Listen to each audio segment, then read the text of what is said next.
মহাপ্রভু নবদ্বীপ ধামে জন্মগ্রহণ করলেন বলে কলিযুগকে ধন্যবাদ করলেন।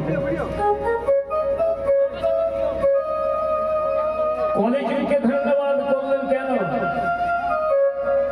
আবার কলিযুগকে ধন্যবাদ করলেন কেন? কলিযুগে আর কিছুই করতে হবে না, একমাত্র হরিনামের ধর্ম। যজ্ঞ করতে হবে না, তপস্যা করতে হবে না, সেবা করতে হবে না, একবার হরিনাম বললেই ধর্ম। তার জন্য হরিনাম বললেই জীবের মুক্তি। তার জন্য কলিযুগের জীবকে পরবর্তী ধন্যবাদ করবে। তার জন্য কলিযুগের জীবকে পরবর্তী ধন্যবাদ করলেন। আবার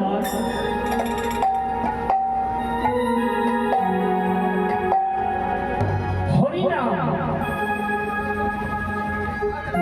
জীবের পারের মুক্তি। হরিনাম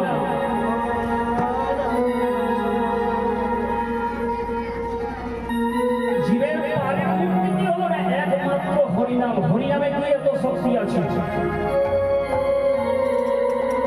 দেবশ্রী নারদ জিজ্ঞাসা করলেন ভগবানকে, ভগবান হরিনামে কি এত শক্তি? কি একবার হরিনাম বললেই যে মুক্তি হয়ে যাবে? দেবশ্রী নারদ, তুমি বুঝতে পারলে না।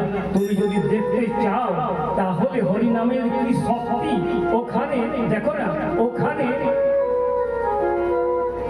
কিছুগুলো গোবর পোকা রয়েছে। সেই গোবর পোকার কাছে তুমি একটু হরিনাম বলে দাও। দেবশ্রী নারদ তাই করেছে। কি ওই যে গোবর পোকার কাছে হরিনাম বলে দিয়েছে। যাই না, হরিনাম বলে দিয়েছিল, গোবর পোকা সব মরে যায়। গোবর পোকা সব মরে গেল। দেবশ্রী নারদ ভগবানকে বলল, ভগবান আমি দেখলাম কি না হরিনাম বললে জীব মরে। হরিনাম বললে জীব মরে। ভগবান বললেন, না না দেবশ্রী নারদ, সে কথা না, জীব মরে না। কোন জীব মরে? আমাদের এই দেহের অন্তরে